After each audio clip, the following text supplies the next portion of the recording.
This week I was like really testing my new Indian cooking skills, which don't judge me because obviously I'm sure that I'm doing things wrong and not making recipes exactly how they're supposed to be, but it's been kind of interesting to just learn a different one.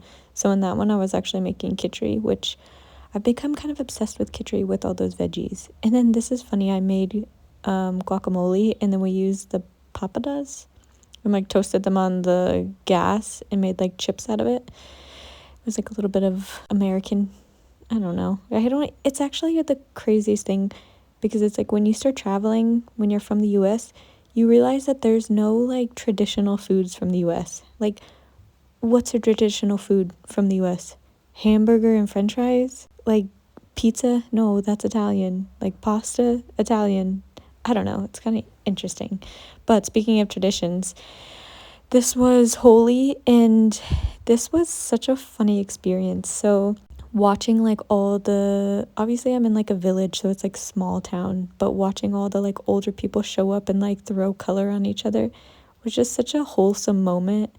I don't know, I just think here in India, things are just so much more like wholesome. Like, if you saw my vlog of the Ganesh festival, that will be like forever one of the like most insane experiences. Like, just watching people gather like that and seeing people have such a joy for life and being in an environment that celebrates life so often is just something that I don't really know how to explain, but it is just really amazing to watch it. I'm always humbled and extremely grateful to be able to like experience that.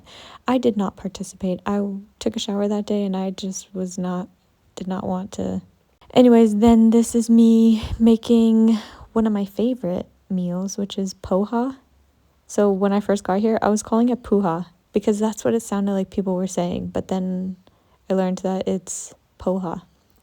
This is one of my favorites, and it was one of the first recipes that I learned how to cook. And alongside it is my other favorite, which is chai, the masala chai. And I will say that it took me like making it consistently, like at least 10 to 15 times before I feel like I kind of got it. I know it does not taste like honestly the best chai that I've had is the little street vendor guys. I don't know what they put in it, or I don't know, but it's especially out of those like terracotta pots, the little cups. Oh, I don't know. It's just like that's so good.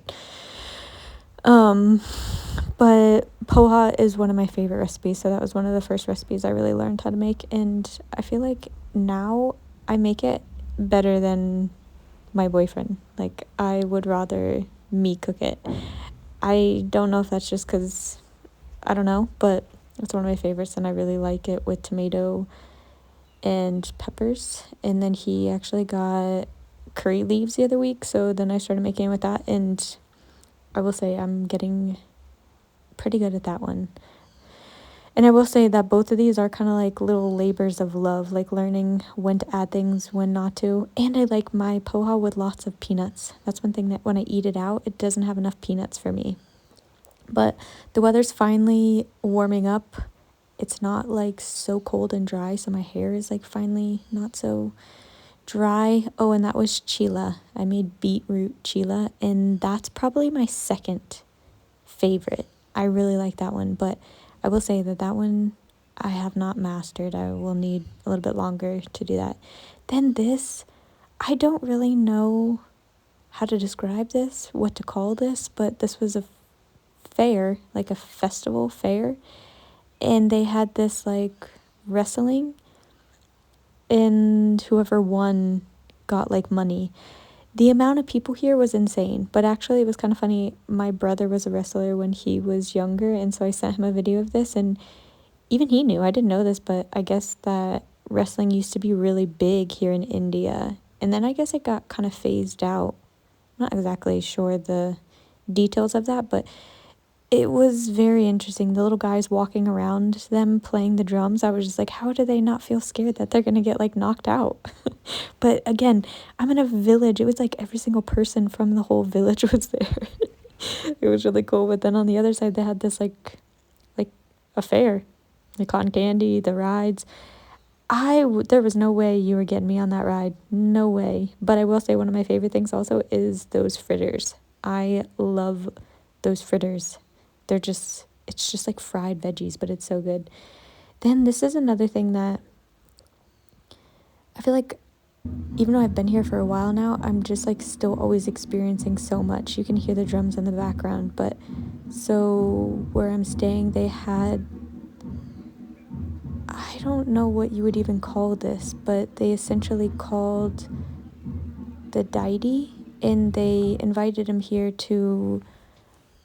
they did like a celebration to honor and to get good blessings, I guess is from what I kind of understood. It was a little sad though because they actually sacrificed the sheep here, and that made me so sad because I saw the homeowner walking that sheep like every day, and then to just like see it get killed like that was really hard. But then I had to kind of really think about it, and the truth is I am vegetarian now, but obviously I grew up in America where it's not mainly vegetarian, and to think about how many animals are killed without like being honored or sacrificed in an intentional way made me have a new perspective of this experience. Because I will say at first it was like I was like, oh my gosh, that's like kind of crazy. Like, I don't know, it's very different. I'm learning a lot of different things. Then it was like sunny and raining, which always makes me think of my son. It was kind of like an emotional moment. Felt like it was a hug from him from heaven. And then I finally finished my puzzle, which this thing took me a long time.